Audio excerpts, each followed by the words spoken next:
Hasil rapid test antibodi reaktif, Sekretaris Jenderal Habib Rizik Center Haikal Hasan batal diperiksa polisi. Sedianya Haikal akan diperiksa sebagai saksi terkait videonya yang mengaku bermimpi bertemu Nabi Muhammad. Sekretaris Jenderal Habib Rizik Center Haikal Hasan mendatangi Mapolda Metro Jaya pagi tadi. Haikal dijadwalkan diperiksa sebagai saksi terkait videonya yang mengaku bermimpi bertemu Nabi Muhammad. Nggak tahu yang rekam, orang saya nggak pernah nyebarin ke mana-mana. Kan saya lagi ngehibur. Sekarang gini deh, ada orang meninggal karena kecelakaan. Boleh nggak kita hibur? Udah, jangan nangis, gitu. Namun setelah menjalani rapid test antibodi, hasilnya Haikal Hasan dinyatakan reaktif COVID-19. Pemeriksaan pun batal dilakukan. Haikal langsung digiring ke Rumah Sakit Polri Kramat Jati, Jakarta untuk melakukan tes PCR. Sebelumnya Haikal Hasan dilaporkan atas tuduhan ujaran kebencian, penistaan agama dan menyebarkan berita bohong oleh Sekretaris Jenderal Forum Pejuang Islam Husin Shihab. Laporan terkait ceramah Haikal yang mengaku bermimpi bertemu Nabi Muhammad. Saya yang kedua, lagi saya gendong, Allah panggil lagi. Namanya Salma Hanifah. Saya nangis sejadi-jadinya. Demi Allah di kubur ini, demi Allah di waktu hujan ini, tiba-tiba, enggak lama, Rasulullah datang dan beliau memegang tangan Umar anak saya, demi Allah memegang tangan Salma anak saya. Seraya Rasulullah berucap kepada saya, jangan takut kata Rasulullah, jangan khawatir ya Rasulullah kata Rasulullah. Salma dan Umar bersama saya. Demi Allah saya mendengar langsung Rasulullah berkata demikian di telinga saya sambil megang. Namun Haikal mengaku pernyataan ini dilontarkan semata-mata untuk menghibur keluarga anggota FPI yang meninggal dunia. Dari Jakarta, Nadia Valeri, Yudi Richard, iNews melaporkan.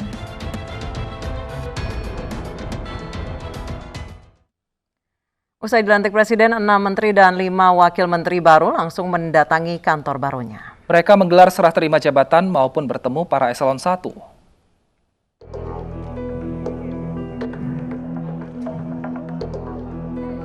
Kementerian Sosial melakukan serah terima jabatan Menteri Sosial. Tri Risma hari ini resmi menjabat Menteri Sosial, menggantikan Muhadjir Effendi yang didapuk sebagai Menteri ad interim usai Juliari Batubara tersandung kasus korupsi. Risma dan Muhadjir menandatangani berita acara serah terima jabatan pada Rabu pagi. Selama 10 tahun, Risma menjabat sebagai Wali Kota Surabaya. Ia mengakui telah memakan manis asam garam untuk merangkul kaum marginal di Surabaya, mulai dari pengemis, pengamen, hingga tunawisma. Risma berjanji akan memperbaiki penyaluran dana bantuan sosial COVID-19 dengan pemutakhiran data. Fahru Rozi resmi menyerahkan jabatan Menteri Agama kepada Yakut Khalil Qaumas pada Rabu pagi. Acara serah terima jabatan dilakukan di Gedung Kementerian Agama dan disiarkan secara daring. Gus Yakut menegaskan komitmennya untuk menjadi menteri bagi semua agama di Indonesia. Ia menegaskan tidak boleh ada perbedaan perlakuan atau diskriminasi bagi semua agama di Indonesia. Yakut Khalil Qaumas adalah Ketua Umum GP Ansor. Gus Yakut merupakan putra dari Kiai ternama Kiai Haji Muhammad Khalil Bisri yang juga salah satu pendiri Partai Keadilan Bangsa. Wisnu Tamaku Subadio resmi menyerahkan jabatannya kepada Sandiaga Uno. Serah terima jabatan diselenggarakan di Balairung Susilo Sudarman, Kementerian Parekraf, Jakarta pada Rabu pagi. Sandiaga Uno menerima naskah dan dokumen strategis Kemenparekraf 2020-2024. Wisnu Tama berharap Sandiaga dapat mengatasi dampak pandemi COVID-19 pada sektor pariwisata dan ekonomi kreatif. COVID-19 ini mengubah segalanya, terutama pada saat saya 2 minggu terakhir melakukan pemulihan.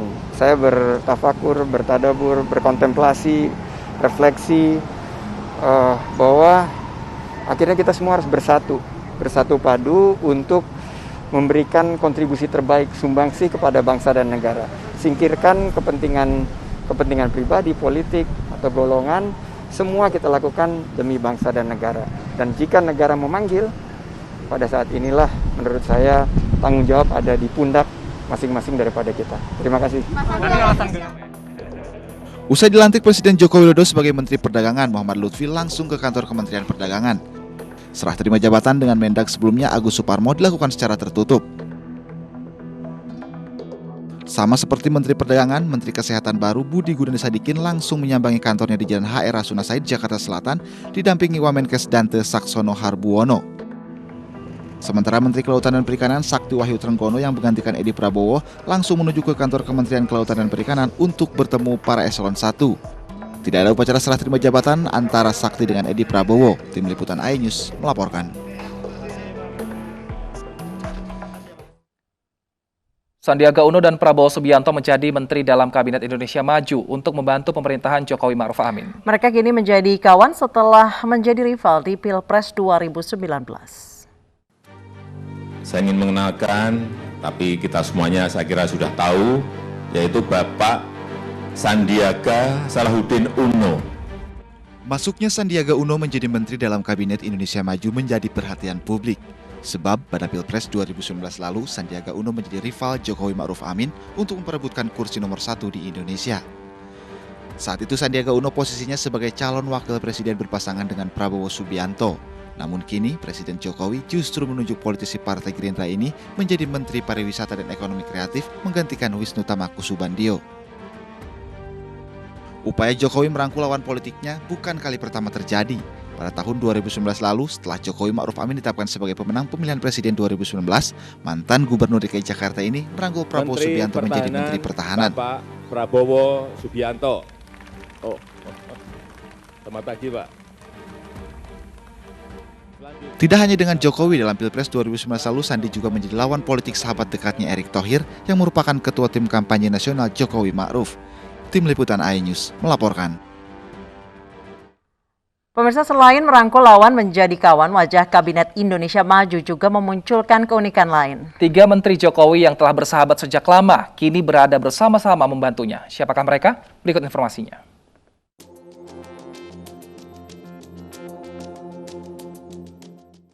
Selasa 22 Desember, Presiden Joko Widodo memanggil satu persatu menterinya untuk diperkenalkan kepada masyarakat. Di antara 6 nama baru yang dipanggil, ada 2 nama yang sudah diperkirakan memang bakal masuk dalam Kabinet Indonesia Maju. Dialah mantan Wakil Gubernur DKI Jakarta Sandiaga Uno. Sandi juga pernah menjadi rival Jokowi pada Pilpres 2019 lalu. Berikan tanggung jawab untuk memimpin Kementerian Pariwisata dan Ekonomi Kreatif. Sebelumnya, nama Sandi sempat disebut akan menempati posisi Menteri Kelautan dan Perikanan menggantikan Edi Prabowo. Namun akhirnya Sandi ditunjuk menjadi Menteri Pariwisata dan Ekonomi Kreatif menggantikan Wisnu Tama. Sedangkan satu nama lagi adalah mantan Duta Besar Amerika Serikat Muhammad Lutfi. Ia juga pernah menjadi Kepala Badan Koordinasi Penanaman Modal atau BKPM. Lutfi ditunjuk Jokowi menjadi Menteri Perdagangan, menggantikan Agus Suparmanto. Dan sekarang akan kita berikan tugas memimpin Kementerian Perdagangan. Lutfi bukanlah orang baru dalam lingkaran kekuasaan. Di masa Presiden SBY, Lutfi pernah menjadi Menteri Perdagangan dari 14 Februari sampai 20 Oktober 2014. Sandiaga dan Muhammad Lutfi kini telah resmi menempati posnya masing-masing setelah dilantik Presiden Joko Widodo di Istana Negara. 2 nama ini menambah keunikan Kabinet Indonesia Maju sebab dengan bertambahnya 2 wajah baru ini, di Kabinet Jokowi ada 3 orang yang bersahabat sejak masih muda, kini mereka sama-sama bekerja bersama Joko Widodo. Ketiganya adalah Sandiaga Uno, Muhammad Lutfi, dan Erick Thohir yang terlebih dahulu membantu Jokowi sebagai Menteri BUMN. Tidak lama setelah pengumuman menteri, Erick Thohir mengunggah foto bersama kedua sahabatnya di akun Instagramnya. Foto ini kemudian viral di media sosial. Publik kini menanti kinerja 3 sahabat ini dalam Kabinet Indonesia Maju.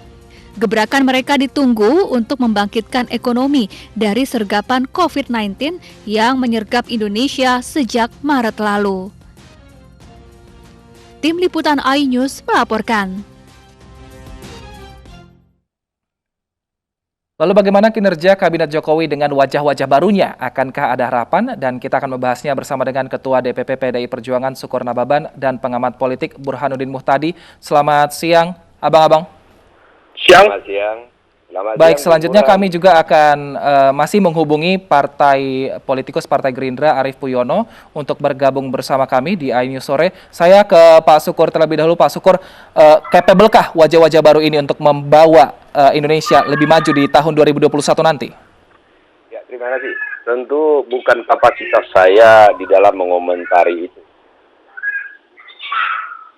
Bahwa sistem pemerintahan kita adalah sistem presidensial. Nah, tentu presiden memiliki visi misi pada saat janji-janji kampanye.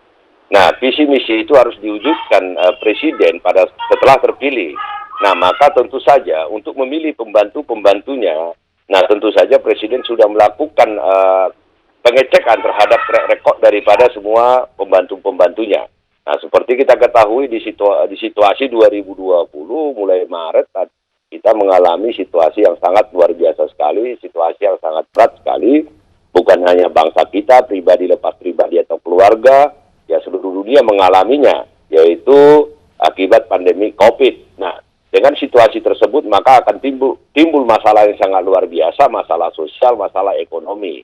Nah, tentu saja Pak Jokowi dengan Kabinet Indonesia Majunya, nah harus mempercepat sehingga pertumbuhan daripada ekonomi kita di tahun-tahun mendatang 2021 bisa diraih dan diwujudkan Pak Jokowi. Baik, Bang Syukur, Anda sebagai salah satu petinggi di partai di PDI Perjuangan, penggantian Menteri Sosial dari Juliari Batubara yang tersangkut kasus korupsi kemudian digantikan lagi oleh PDI Perjuangan, yaitu Ibu Tri Risma hari ini. Pertimbangan dari PDI Perjuangan akhirnya memperbolehkan Tri Risma hari ini menjadi menteri. Adakah pertimbangan khusus?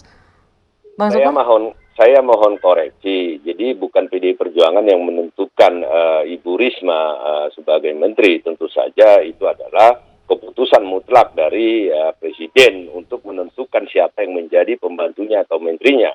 Nah, Ibu Risma sebagai kolega saya di DPP Partai, nah tentu saja seperti jawaban beliau sebelum dilantik kemarin, beberapa minggu sebelumnya beliau mengatakan ya harus minta izin dulu kepada Ketua Umum. Nah, tentu sebagai kader semua harus melakukan cara tersebut. Nah, tentu harapannya Pak Jokowi adalah Ibu Risma mampu mendrive atau Kementerian Sosial mampu mendrive situasi sulit khususnya di grassroots sehingga persoalan-persoalan sosial, persoalan-persoalan ekonomi bisa diselesaikan dengan baik. Baik, Bang Syukur, ada satu partai yang misuh-misuh dengan terpilihnya Sandiaga Uno sebagai Kemenparekraf, bahkan mengatakan kami sudah susah payah sejak Pilpres yang jadi pengganti malah di partai yang rival pada saat Pilpres. Kalau dari PDI Perjuangan seperti apa? Ya, seperti yang saya katakan tadi, tentu saya tidak dalam kapasitas untuk mengkritik siapa yang dipilih atau diangkat oleh Pak Jokowi sebagai pembantunya, sebagai menteri. Nah, itu hak mutlak dari Presiden Jokowi. Tetapi kami sebagai partai yang mendukung Pak Jokowi mulai dari Wali Kota Solo, terus Gubernur DKI Jakarta, terus Pilpres pertama dan Pilpres kedua. Nah, tentu kami akan terus mendukung Pak Jokowi khususnya di dalam menangani persoalan-persoalan bangsa, apakah persoalan ideologi, intoleransi, dan persoalan-persoalan ekonomi. Tetapi seperti yang saya sampaikan tadi, kami percaya bahwa Pak Jokowi mampu memilih pembantu-pembantunya untuk mewujudkan visi misinya, mempercepat apa yang dia janjikan kepada rakyat. Baik, saya ke Mas Burhan. Mas Burhan, dari 6 pilihan menteri hasil reshuffle pemerintahan Joko Widodo yang kedua, dari nama-nama yang ada yang orang partai, ada yang memang profesional, ada pula yang latar belakang ormas, dan pergantiannya pun cukup ekstrim dari yang tadinya background militer, Menteri Agama jadi backgroundnya kembali ke ormas gitu. Saya kira secara umum kabinet presiden di Indonesia dari sejak dulu sampai sekarang itu mengikuti pola yang disebut dengan istilah kabinet bifurkasi. Jadi kabinet ahli atau zakon kabinet itu sesuatu yang too good to be true. Ya. Apa itu kabinet bifurkasi? Itu kabinet yang bertopang di atas dua kaki. Kaki partai politik dan kaki non-partai. Bahwa ada menteri yang profesional yang berasal dari rahim partai politik tentu saja ada. Tetapi ada juga profesional yang non-partai. Nah umumnya kalau kita lihat kabinet bifurkasi terutama yang berkaitan dengan ekonomi mikro itu dipegang oleh partai politik. Karena biasanya ada kaitannya dengan urusan perebutan sumber daya. Sementara yang berkaitan dengan makro itu umumnya non-partai murni. Jadi misalnya Menteri Keuangan, kemudian termasuk yang setingkat dengan Menteri BI, ya, itu biasanya dipegang oleh non-partai. Nah, yang bermasalah terutama berkaitan dengan hukum, itu memang umumnya berhubungan dengan menteri-menteri partai. Contoh misalnya Menteri Sosial, itu ekonomi mikro, itu berkaitan dengan distribusi kesejahteraan sosial. 3 menteri sebelumnya, sebelum Risma, itu 3-tiganya berasal dari partai politik dan 3-tiganya masuk ke penjara KPK. Mulai dari Bahtiar Habsyah dari P3, Idrus Marham dari Golkar, terakhir Juliari Batubara dari PD Perjuangan. Jadi Ibu Risma ini punya tugas yang tidak mudah. Termasuk misalnya Menteri Perdagangan. Itu umumnya yang megang adalah partai. Ya. Kalaupun toh tidak ada bau partainya, minimal rekomendasi dari partai.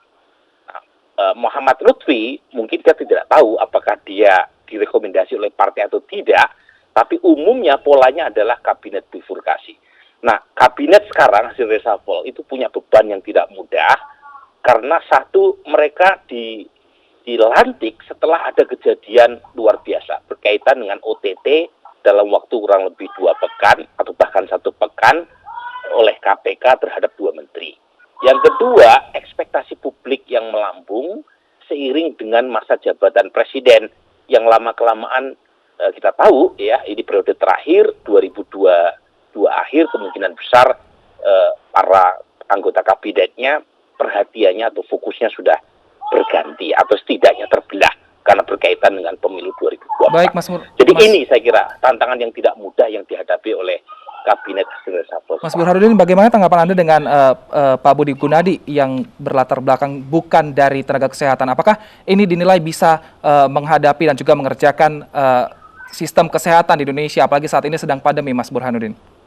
Kalau saya tidak melihat background-nya, ya, saya melihat sebagai menteri itu titik tolaknya adalah soal penanganan kebijakan.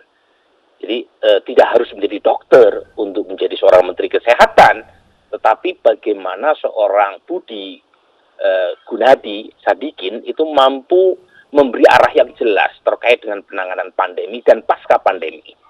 Dan kalau kita lihat latar belakangnya, beliau sejak di Bank Mandiri itu orang yang sangat detail, meskipun background-nya memang tidak pas ya.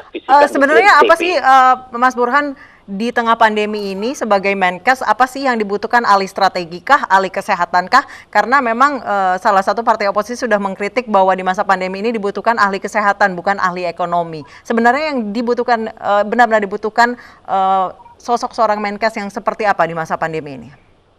Kalau menurut saya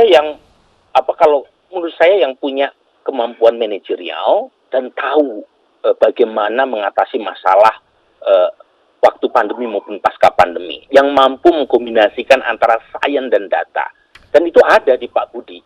Ya, jadi tanpa harus mereka yang punya latar belakang dokter, Pak Terawan dokter, meskipun dokternya di militer, tetapi apakah mereka puas? Publik puas kan tidak.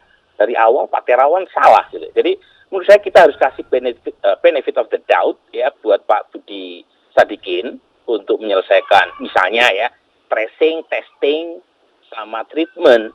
Kasih waktu misalnya beberapa bulan. Kalau misalnya beliau tidak mampu, ya kita baru boleh mengkritik. Sekarang kan kita belum tahu apa-apa gitu ya. Dan saya tahu Pak Budi gitu ya, itu orang yang tidak anti kritik. Tetapi saya kira untuk posisi seperti sekarang, public health kan cukup diwakili oleh misalnya menterinya atau dirjanya, tetapi di pucuk pimpinan tuh orang yang tahu masalah, dan itu tidak harus dari dokter menurut saya pribadi. Baik, saya ke Bang Sukur. Bang Sukur, seperti apa komposisi kementerian sekarang? Karena kita lihat dua rival pada saat Pilpres 2019, Prabowo Subianto dan Sandiaga Uno, dua-duanya sudah masuk dalam Menteri Kabinet Indonesia Maju. Apa strategi PDI Perjuangan nanti? Apakah ke depannya 2024 ini juga menjadi suatu keuntungan bagi PDI Perjuangan? Ya, pertama-tama saya ingin mengomentari pertanyaan ke Bung Burhan tadi. Ya, sebenarnya kementerian itu kan seperti yang disampaikan Bung Burhan tadi kan ya sebenarnya tidak terlalu penting itu masalah latar belakangnya. Tetapi yang paling penting itu adalah manajemen tata kelola masalah dan solusi. Nah, bagaimana melihat masalah dan membuat solusi, itu yang paling penting. Jadi bukan daripada latar belakangnya apa. Nah, yang kedua terkait dengan masuknya Pak Prabowo Subianto dan Bung Sandiaga Uno, seperti yang saya sampaikan di awal tadi, bahwa kabinet tersebut atau menteri tersebut adalah pembantu presiden. Nah, tentu saja presiden memiliki hak prerogatif atau hak mutlak untuk menentukan pembantunya untuk mewujudkan visi misinya. Bagi kami PDI Perjuangan, kami masih sangat jauh kita melihat Pilpres yang sekarang. Kami masih konsolidasi, apalagi setelah pasca pemilu, kami konsolidasi organisasi, konsolidasi gerakan, bagaimana kami agar siap nanti menghadapi pemilu pada tahun 2024 dalam situasi apapun. Baik, Bang Lutfi, dengan dilantiknya M. Lutfi sebagai dan Menteri Agama sebagai menteri yang baru, sebagai hasil reshuffle pemerintahan Jokowi Ma'ruf ini, PKB mengklaim bahwa menterinya bertambah sekarang menjadi 4 menteri. PDIP tidak minta tambah juga, Pak? Seperti yang saya sampaikan tadi, kami tidak pernah mengemis, tidak pernah minta-minta, biarpun seperti yang saya sampaikan tadi, bahwa Pak Jokowi kami usung mulai dari wali kota, ya tanpa PDI Perjuangan kan nggak mungkin menjadi wali kota. Terus kemudian ke gubernur, artinya kan kita tidak boleh lupa sejarah jas merah sampai ke presiden. Tetapi bagi kami adalah mendukung visi misi Pak Jokowi. Tentu apapun yang dilakukan Pak Jokowi untuk mewujudkan visi misinya itu, nah PDI Perjuangan harus mendukung. Jadi bukan berkutat di dalam urusan siapa yang jadi menteri, berapa jatahnya dan macam-macam. Tapi untuk pemetaan, adakah nanti langkah dari pihak PDI Perjuangan untuk memetakan apakah ini bisa dinyatakan untuk cek ombak kepada Risma untuk kemudian bertarung di tahun 2024, Pak Sukur? Kami belum, PDI Perjuangan, ini saya sebagai Ketua Dewan Pimpinan Pusat Partai, kami belum bicara ke 2024 siapa calon dan cek ombak dan macam-macam. Seperti yang saya sampaikan tadi, kami konsolidasi organisasi, konsolidasi keanggotaan, konsolidasi 3 pilar, yaitu eksekutif, legislatif, dan seluruh struktur partai, bagaimana melakukan sinergi dan bisa berbuat lebih banyak lagi kepada rakyat untuk merebut hati rakyat, sehingga kami bisa memenangkan konsentrasi politik pada tahun 2024 3 kali berturut-turut. Baik, saya ke Mas Burhan. Mas Burhan, jika melihat seperti ini, ada Partai Gerindra, petingginya semuanya masuk ke pemerintahan Jokowi, bagaimana dengan check and balances dalam sistem demokrasi kita saat ini? Iya, ini idealnya memang partai yang mengusung calon presiden yang kalah itu tetap berada di luar. Itu bagian dari kebajikan demokrasi. Jadi yang menang diberi kesempatan untuk memerintah, yang kalah memberikan tawaran kebijakan sambil terus memainkan fungsinya sebagai checks and balances. Baik. Tapi kan ini terlalu sering ya kita dengar di mana Mas partai Burhan, atau dari hasil reshuffle ini berarti ada 34 menteri dan 15 wakil menteri. Walaupun jumlah wakil menterinya masih lebih sedikit ketimbang ketika Pak SBY menjabat, menurut Anda ini kegemukan atau enggak?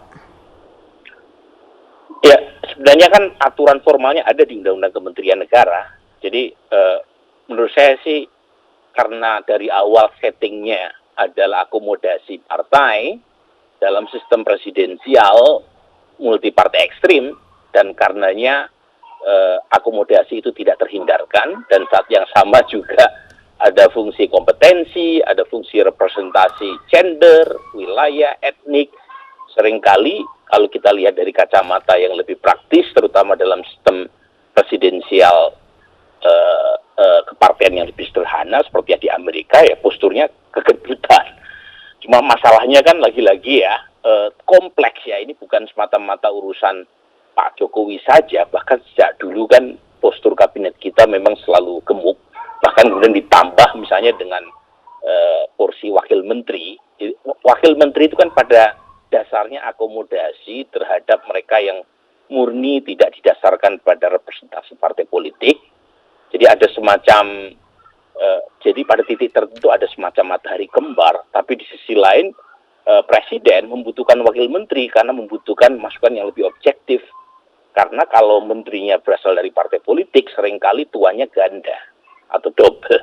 Jadi ini bagian dari akibat, bukan sebab ya. Tapi adakah indikasi jika pengadaan kursi menteri ini hanya untuk mungkin bagi-bagi jabatan dan juga mungkin membantu para pembantu proses pemenangan Presiden Jokowi ini diberikan hadiah, reward seperti itu? Ya itu kan sebenarnya wajar saja Mas ya. Siapa yang menang akan mendapatkan nangkanya. Tetapi yang paling penting kan bukan soal reward tadi, tetapi apakah mereka yang mendapatkan reward itu betul-betul pantas atau tidak menduduki posisi tersebut. Jadi buat siapapun, termasuk kalangan profesional, kalau ingin mendapatkan jabatan sebagai menteri, apalagi menteri adalah jabatan politik, ya masuk partai, gitu ya. Jadi tidak ada makan siang gratis. Nah, supaya partai politik tidak kehabisan stok kader yang berkualitas ketika mereka diminta menduduki posisi publik. Coba kalau kita lihat ya. Baik. Saya sudah bergabung bersama kami Ketua Jokowi Mania, Emmanuel Ebenezer. Selamat sore, Mas Emmanuel. Selamat sore, Mbak. Ya, tanggapan Anda terkait dengan reshuffle kabinet 6 menteri ini? Sampai detik ini kita melihat cukup. Tapi kita tetap mewanti-wanti karena ini kan semua latar belakangnya para pengusaha. Karena kita lihat tidak ada salah satu pun dari 6 yang dipilih presiden ini membuat semacam pernyataan atau membuat semacam fakta integritas siap dihukum mati jika korupsi. Nah ini juga kita sayangkan. Seharusnya mereka berani mempelopori anti korupsi itu sendiri. Memang tadi persis yang narasumber tadi sebelumnya bilang, memang tidak ada makan yang gratis hari ini. Tapi harus dipahami juga, ini kebutuhan soal gagasan atau tanggapan Anda, Mas Emmanuel, terkait dengan Sandiaga Uno yang akhirnya menjadi menteri di kabinet Jokowi Ma'ruf. Jadi ada Prabowo dan juga ada Sandi di kabinet ini yang tadinya adalah rival. Tanggapan Anda? Ya, sampai detik ini kita melihat Sandiaga Uno ini kan anak muda, kemudian brilian, punya kemampuan bekerja. Ketiga dia punya jaringan, yang jelas orang ini mumpuni lah secara kompetensi. Persoal integritas kami juga meyakini Pak Sandiaga Uno memiliki hal itu. Tapi memang sekali lagi harus ada semacam komitmen berkaitan dengan fakta integritas. Nah, sampai detik ini memang saya belum melihat dari 6 menteri itu membuat semacam pernyataan mereka siap dihukum mati jika korupsi. Artinya mereka bikin komitmen itu dong. Kalau soal pergantian kabinet itu kan ritual elit. Yang kita mau kan ritual ini bisa diimplementasikan dan bisa dirasakan oleh masyarakat sendiri. Karena kita kemarin melihat periode kedua tahun pertama presiden begitu vulgarnya di mana menteri tertangkap OTT KPK dengan duit yang berkarung-karung itu berkoper-koper. Di sisi lain kita lihat masyarakat susah dapat pekerjaan, susah makan. Kemudian satu lagi OTT KPK Pak Edi Prabowo ketangkap juga dengan membawa belanjaan barang mewah.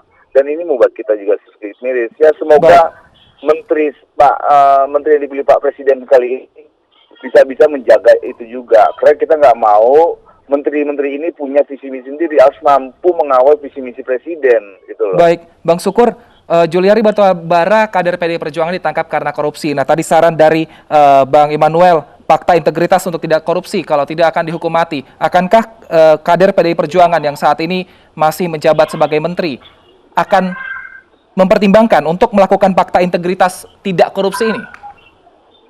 kita kembali lagi ke dasar. Menteri itu bukan diangkat PDI Perjuangan. Jadi PDI Perjuangan tidak bisa membuat fakta Tapi integritas. ada dong Bang Sukur, bargaining dari partai ingin menterinya berapa, kursinya, jatahnya gitu Bang namanya Sukur. genit dan cari panggung. Jadi PDI Perjuangan tidak pernah genit dan cari panggung.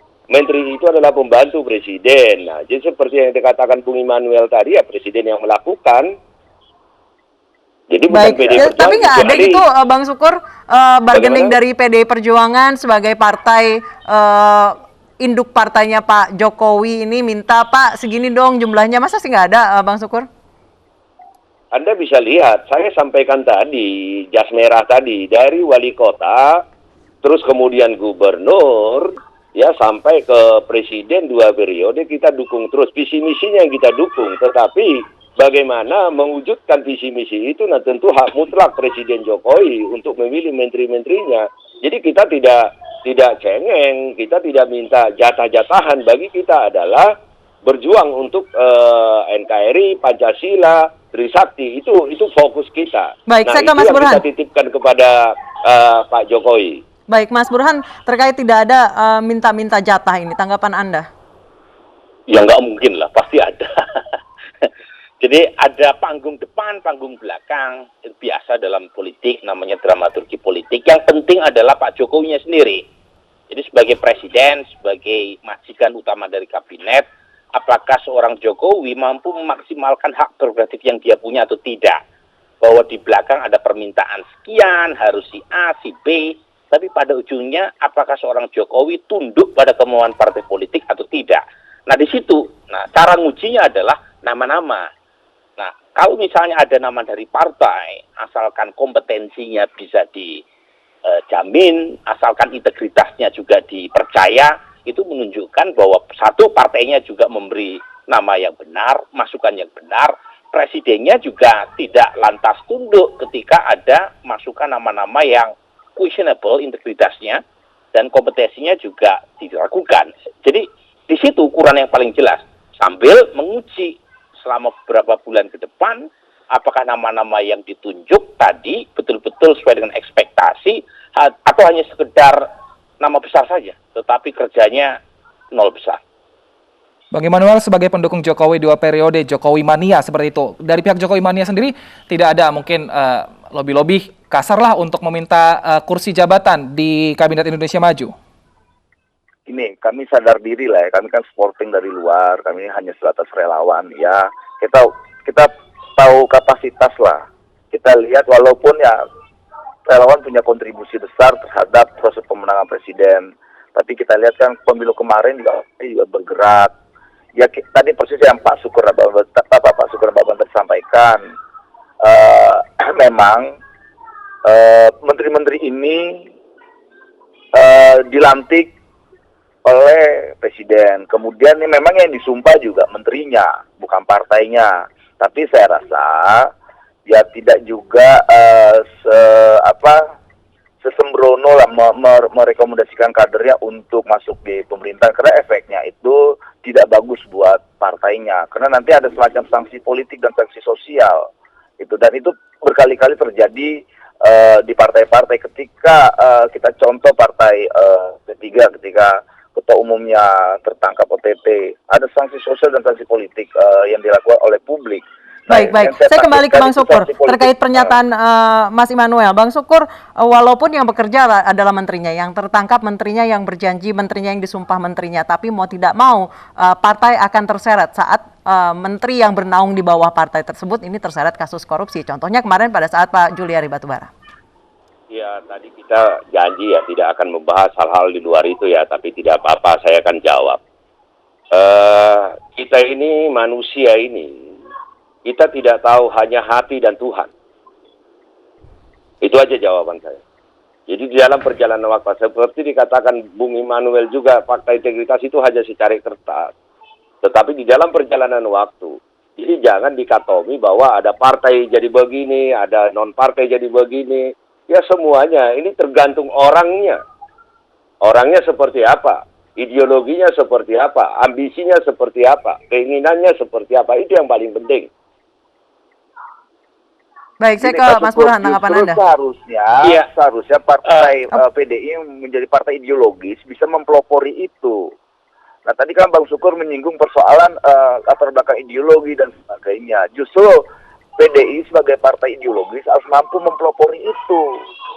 Gitu loh. Beda dengan partai-partai yang orientasinya pragmatis. Memang kalau persoalan korupsi ini tidak bisa mewakili partai. Korupsi ini harus mewakili dirinya sendiri, amakan, greedy gitu loh.